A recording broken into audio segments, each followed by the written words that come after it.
Hello guys, आज पढ़ने वाले हैं हम पारिस्थितिकी तंत्र की संरचना। ये अपना सेकंड पार्ट है। इसमें पढ़ने वाले हैं पारिस्थितिकी तंत्र के घटक। तो चलो वीडियो को स्टार्ट करते हैं। पारिस्थितिकी तंत्र की संरचना अथवा पारिस्थितिक तंत्र के घटक। तो पारिस्थितिक तंत्र निम्नलिखित दो घटक का बना होता है। कितने घटक होते हैं इसके? दो घटक होते हैं। फर्स्ट होता है अजैविक घटक, सेकंड होता है जैविक घटक। आज जैविक घटक की बात कर लेते हैं। इसके अंतर्गत निम्नलिखित दो प्रकार के कारक आते हैं। पहला भौतिक कारक, सेकंड रासायनिक कारक। भौतिक कारक वे सभी भौतिक कारक जो किसी न किसी रूप में जैविक क्रियाओं को प्रभावित करते हैं, भौतिक वातावरण का निर्माण करते हैं। इनमें प्रमुख ताप, प्रकाश, वर्षा तथा आर्द्रता आती है इत्यादि। ठीक है, भौतिक कारक के अंतर्गत आती है। सेकंड होता है रासायनिक कारक। रासायनिक कारकों को निम्न दो प्रकार में बांटा जा सकता है, अकार्बनिक तथा कार्बनिक पदार्थ में। पहले बात कर लेते हैं अकार्बनिक पदार्थ। अकार्बनिक पदार्थ जिसके अंतर्गत जल तत्व तथा गैस आती है। तत्वों में महापोषीय तत्व जैसे कि carbon, hydrogen, oxygen, nitrogen, phosphorus तथा सल्फर तथा लेसोसी तत्व आते हैं। जैसे कि जिंक हो गया, मैग्नीज हो गया, कॉपर हो गया, बोरान हो गया, आदि प्रमुख हैं। गैसों में ऑक्सीजन, हाइड्रोजन, नाइट्रोजन और कार्बन डाइऑक्साइड तथा अमोनिया आदि महत्वपूर्ण आते हैं। किसके अंतर्गत आते हैं? अकार्बनिक पदार्थ के अंतर्गत आते हैं। अब बात कर लेते हैं कार्बनिक पदार्थ के अंतर्गत। कार्बनिक पदार्थ के अंतर्गत ये पदार्थ जैविक तथा अजैविक घटकों में संबंध स्थापित करने में सहयोग होते हैं, जैसे कि प्रोटीन्स, लिपिड, कार्बोहाइड्रेट आदि। ये किसके हो गए? अजैविक घटक। अजैविक घटक को अपने दो भागों में बांटा था, भौतिक और रासायनिक। तो भौतिक कारक के अंतर्गत आता है ताप, प्रकाश, वर्षा, आर्द्रता। और फिर सेकंड होता है रासायनिक कारक। रासायनिक कारक को अपने दो भागों में बांटा था, कार्बनिक और अकार्बनिक। कार्बनिक और अकार्बनिक में जैविक कारक। जैविक घटक किसी पारिस्थितिक तंत्र के पोषण संरचना का ज्ञान जैविक घटकों से होता है। इन जैविक घटकों को प्राकृतिक का कार्यात्मक खंडन माना जा सकता है, क्योंकि ये पोषण के प्रकार तथा ऊर्जा के स्रोत पर आधारित होते हैं। जैविक घटकों को जीवों के पोषण संबंधों के आधार पर निम्न दो प्रकार में व्यक्त किया जा सकता है। फर्स्ट होता है स्वपोषी घटक। स्वपोषी घटक जैसे पारिस्थितिक तंत्र में स्वपोषी घटक उत्पादक कहलाते हैं। स्वपोषी घटक सौर ऊर्जा का स्थिरीकरण करके साधारण पदार्थों को जटिल पदार्थों का निर्माण करते हैं। इसके अंतर्गत हरे पौधे, प्रकाश संश्लेषी जीवाणु तथा रसायन संश्लेषी जीवाणु आते हैं। सेकंड आता है परपोषी घटक।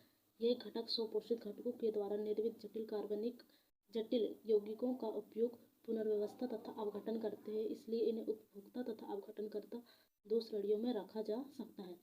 जो जैविक घटक है इसे दो प्रकार से विभक्त किया गया है। पहला स्वपोषी घटक और परपोषी घटक। अब परपोषी घटक है, इसे भी दो श्रेणियों में बांटा गया है। ठीक है, पहली श्रेणी की बात कर लेते हैं। तो प्रथम श्रेणी होती है उपभोक्ता। क्या होती है? उपभोक्ता फर्स्ट श्रेणी होती है। वे जीव जो उत्पादक द्वारा निर्मित भोज्य पदार्थों का उपभोग करते हैं उपभोक्ता कहलाते हैं। जैसे कि खाद्य श्रृंखला के क्रमानुसार यह शाकाहारी, मांसाहारी या सर्वाहारी होते हैं। उपभोक्ता को निम्न तीन श्रेणियों में विभक्त किया जा सकता है। इसको भी, जो उपभोक्ता होता है, इसको भी तीन श्रेणियों में विभक्त किया।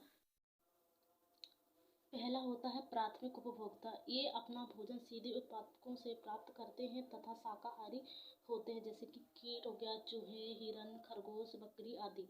फिर द्वितीय उपभोक्ता, ये मांसाहारी अथवा सर्वाहारी होते हैं तथा अपना भोजन शाकाहारी जंतुओं का शिकार करके प्राप्त करते हैं, जैसे मेंढक हो गया, मछलियाँ, पक्षी, भेड़िया। और द्वितीयक उपभोक्ता की श्रेणी में आते हैं। द्वितीयक उपभोक्ता की श्रेणी में आते हैं कौन? मेंढक, मछली, भेड़िया इत्यादि। तृतीय उपभोक्ता ये मांसाहारी होते हैं तथा द्वितीय श्रेणी के उपभोक्ता का भक्षण करते हैं। यह स्वयं शिकार नहीं बनाते हैं, इसलिए इन्हें उच्चतम उपभोक्ता भी कहते हैं। बड़ी मछलियाँ, बाज, चील, शेर, अजगर आदि तृतीय उपभोक्ता की श्रेणी में आते हैं। अब बात कर लेते हैं अवघटनकर्ता। अपन ने बात कर दी है परपोषी घटक को दो भागों में बांटा गया है, पहला उपभोक्ता और दूसरा होता है अपघटनकर्ता। तो अब जो उपभोक्ता होता है इसे तीन भागों में बांटा गया था, प्राथमिक उपभोक्ता, द्वितीय उपभोक्ता और तृतीय उपभोक्ता।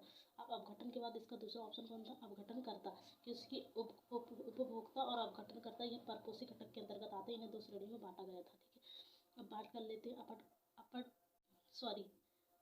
अपघटनकर्ता। ठीक है, यह मृतोपजीवी होते हैं जैसे कि जीवाणु, एक्टिनोमाइसीट्स तथा कवक। ये जीव द्रव तथा प्रतिजीवों के जटिल यौगिकों को अपघटित कर सरल घटकों में तोड़ देते हैं। इस सरल पदार्थों का कुछ भाग अपघटनकर्ताओं द्वारा पुनः अवशोषित कर लिया जाता है तथा शेष वातावरण में पुनर्चक्रण के लिए छोड़ दिया जाता है। अपघटनकर्ता को लघु उपभोक्ता के रूप में भी मान्यता दी जाती है। अब इसके आगे अपन पढ़ेंगे कल कि पारिस्थितिक तंत्र के प्रकार। नेक्स्ट वीडियो में पढ़ेंगे पारिस्थितिक तंत्र के प्रकार। आज अपन ने देखा कि पारिस्थितिक तंत्र की संरचना और घटक। तो इसका शॉर्ट फॉर्म बता देती हूँ मैं कैसे हुआ है। पारिस्थितिक तंत्र को दो भागों में बांटा गया था, पहला जैविक घटक और अजैविक घटक। जैविक घटक और अजैविक घटक में बांटा गया था। ये देखो जैविक घटक और अजैविक घटक। फिर जो अजैविक घटक होता है इसको भी दो भागों में बांटा गया था, भौतिक कारक और रासायनिक कारक। तो भौतिक कारक के अंतर्गत ताप आता है, प्रकाश आता है, वर्षा आती है। और रासायनिक कारक इसको दो भागों में बांटा गया है, कार्बनिक और अकार्बनिक। कार्बनिक के अंतर्गत आते हैं प्रोटीन्स, लिपिड्स, कार्बोहाइड्रेट। और अकार्बनिक के अंतर्गत आते हैं carbon, hydrogen, nitrogen, phosphorus, manganese, copper इत्यादि आते हैं। ये हो गया अजैविक घटक। और जैविक घटक की बात कर लेते हैं। जैविक घटक को भी दो प्रकार से बांटा गया है। पहला होता है स्वपोषी दूसरा होता है परपोषी। जो स्वपोषी और परपोषी घटक होता है, तो जो परपोषी घटक होता है उसको दो भागों में बांटा गया है, उपभोक्ता और अपघटनकर्ता। फिर जो अपघटनकर्ता उपभोक्ता होता है इसे तीन भागों में बांटा गया है, प्राथमिक उपभोक्ता, द्वितीय तृतीय उपभोक्ता में बांटा गया है। आपको वीडियो पसंद आई होगी तो लाइक करें, शेयर करें, कमेंट करें। Thanks for watching.